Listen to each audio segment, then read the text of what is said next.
In other news tonight, the recent string of attacks have garnered 4 more victims reported and found in the dark alleys between 6th and 9th Street, all completely drained of all their bodily fluids and liquids. Witnesses describe having seen sultry, seductive, bodacious women just moments before the victims became, quote, sucked dry to the bone. The suspects of this heinous, depraved act are believed yet again to be the elusive Sly Slick Slime Slurper sisters. It is highly advised for all to remain cautious and alert, and to keep an ear out for the sloppy, slishy, slippery, slimy sounds of lust incarnate.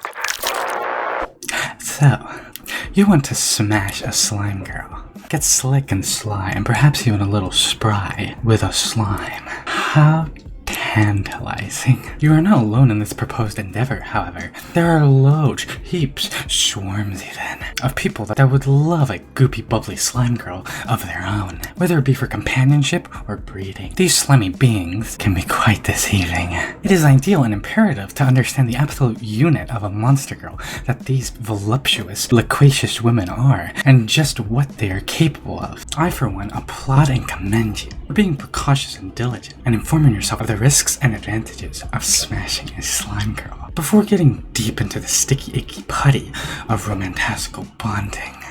And don't worry, I'm a researcher. You can trust me. I've studied these specimens thoroughly and viscerally, and I am more than capable to inform you. So let's begin. First, it is imperative to understand the biology of the inner machinations of the slime. Slimes come in many shapes, sizes, and consistency, with varying levels of power and ability as a result. Slimes are generally alterable, semi-liquid blobby women that move and communicate through impulses and basic motor functions. There are slime women for every biome and habitat, and this, along with the quality of life, can determine the physical consistency and behavior of the slime. And usually, if these components are removed, the mold of the slime shifts and adapts. Slimes can take a lot physically, as you can imagine, and are able to exist and survive nearly anything and everywhere with apparent ease. They are also crafty and cunning, as a great majority of them can shapeshift and alter their physical appearance, further extending their physical feats and abilities.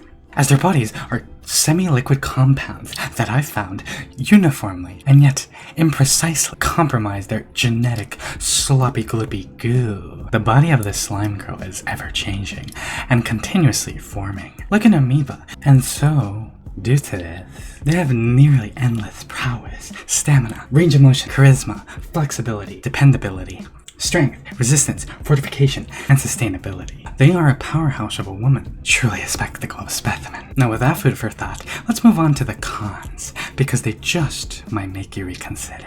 As I made very clear, the way these slime women feel is very different depending on multiple things inherently out of your control.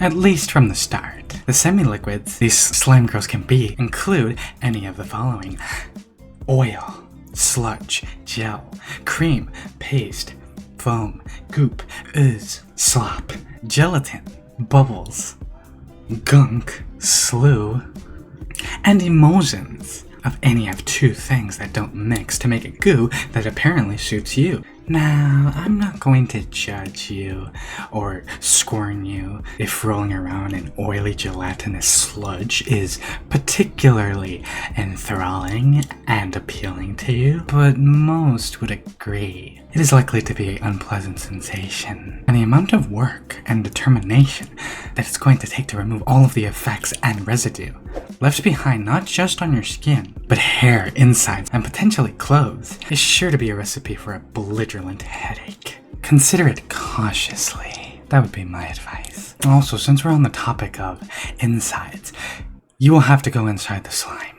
That's not a choice. It's a must. Going all the way deep inside is the only real way to smash a slime woman, as the way in which slimes consume and extract sustenance and really interact with anything that requires them to do more than just move and speak is by taking whatever it is they are trying to interact with inside themselves, and from there interact with it in an actual effective way. Why? Because the insides of slimes are like a giant stomach, and the stomach is a muscle. So realistically, to ensure not only your pleasure, but theirs as well, you will have to let her glorp glorp you crazy style and explore her insides, while not going too deep and coming out when you're finished immediately. Because remember, it's like a stomach. Stay too long in there and you will begin to melt and dissolve, as you really are actually being the one eaten out in this scenario, no matter which way you look at it. Now, if the slime has any real affection for you, she won't let that happen. But at least now you know, if a slime woman doesn't pull you out, she could care less if you die and become her next human soup. Remember,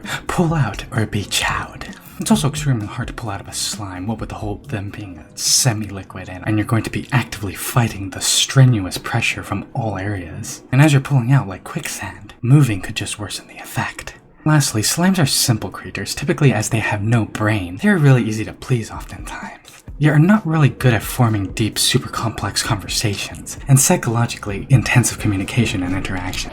So if you long to have a very deep, very thought-provoking relationship with a slime woman, you might leave disappointed, because you've been talking about your very complex human emotions to her for the past 10 minutes, and she's just been staring blankly at the wall, hyperfixated on the wood grain patterns. There are exceptions, but often this is the case. The only other con I can name is that they are extremely out of your puny, feeble human league in terms of physical capabilities.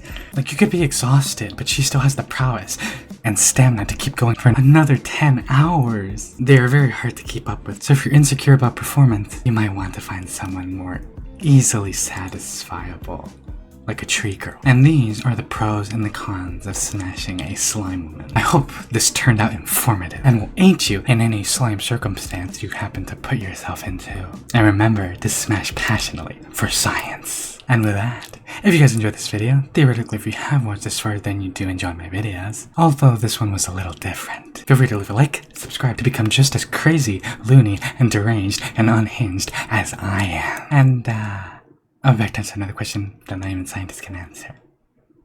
Bye, my degenerates.